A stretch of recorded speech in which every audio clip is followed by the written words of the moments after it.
Masyado nilang nilalait yung mga security guard. Akala mo naman talaga kung sino itong mga tubol na to kung umasa. Ang yayabang, grabe kung manlait ang trabaho ng iba. Kesyo daw yung pagiging security guard ay trabaho ng tamad. Anong gusto nyo gawin sa mga security guard? Ha? Gawin nyo, papasukin nyo, gawin yung gwardya, paigibin nyo ng tubig, papalahin dyan, pagawin nyo ng bahay nyo. Ganun ba iniisip nyo? Nasaan ang mga utak nyo, mga tukmol? Lagi ko nilang naririnig. Security guard ka lang. So anong tingin nyo sa sarili nyo? Superhero? Ha? Ganyan ba kataas ang tingin nyo sa sarili nyo? Masyado mayayabang tong mga libagi na to sa utak eh. Akala mo kung sino magsalita.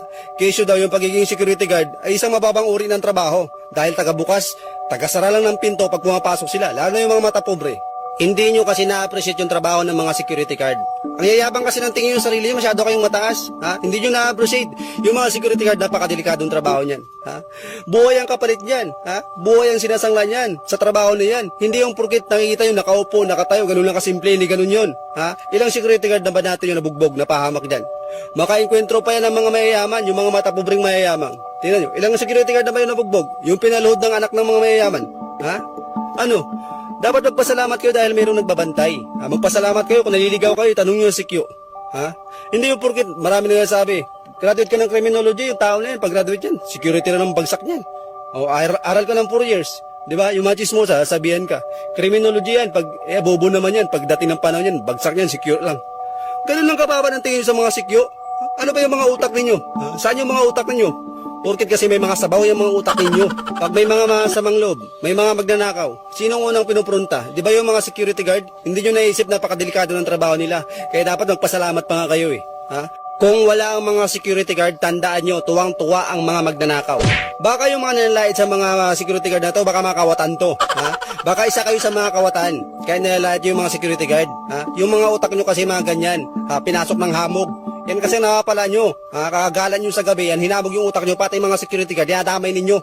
Ako, marami akong kaibigan na security guard. Kailanman ay hindi ko nakikitaan na may mali ang pagiging security guard. Marangal na trabaho yan. Bakit hindi nyo pansinin yung mga chismosa dyan na sige kagwardya sa buhay ninyo? Bakit hindi yan yung pag-initan nyo? Bakit yung mga security guard yung nilalait ninyo? Baka yung mga nagsasabi to, mga tambay to eh. Mga palamunin pa sa bahay itong mga to eh. Purkit mga red skate, ganyan magsalita. Ganyan ko mas eh. Lalo na kung security guard ka, na-appreciate ko talaga yan. Pag nandun ako sa bangko, yung mga alam mo sinong mayayaman, talagang pag tumingin sa security guard, taas baba, kala mo kakainin talaga. Ganun ba kababa? Ganun ba kataas ang tingin yung sarili nyo? Ano kayo? Tandaan nyo kung saan kayo pupunta. Walang tatagal dito sa mundo, tandaan nyo Saan kayo babagsak? Nasa lupa rin kayo. Oo, din kayo. Huwag kayong umasa na kala nyo kung sino. Ako, nagpapasalamat ako sa mga security guard. Napaka-approachable nila. Kahit na hindi ka kilala, ngingitian ka.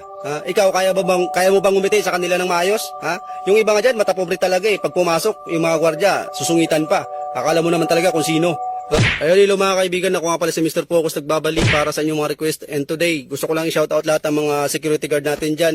Mabuhay kayo, hayaan nyo yung mga nalalait sa mga trabaho ninyo, may mga ubo sa utak yan. Basta ako, bilib na bilib ako sa inyo, ipagpatuloy nyo lang yung trabaho ninyo. Huwag kayong mahinawala sa kanila. Shoutout nga pala sa mga kaibigan ko mga security dyan, lalo na kay Jumer Burlas. Kababata ko yan, napakabait na tao yan, wala akong masasabi dyan. At hindi ko man lang nilalait yung mga security nato dahil napakarangal na trabaho yan. Dapat laitin nyo yung mga kurakot dyan. Yun, shout out sa inyo, sa lahat ng mga security dyan. Mag-iingat kayo palagi. Focus lang tayo sa goal natin, focus tayo sa buhay natin. God bless sa inyo lahat.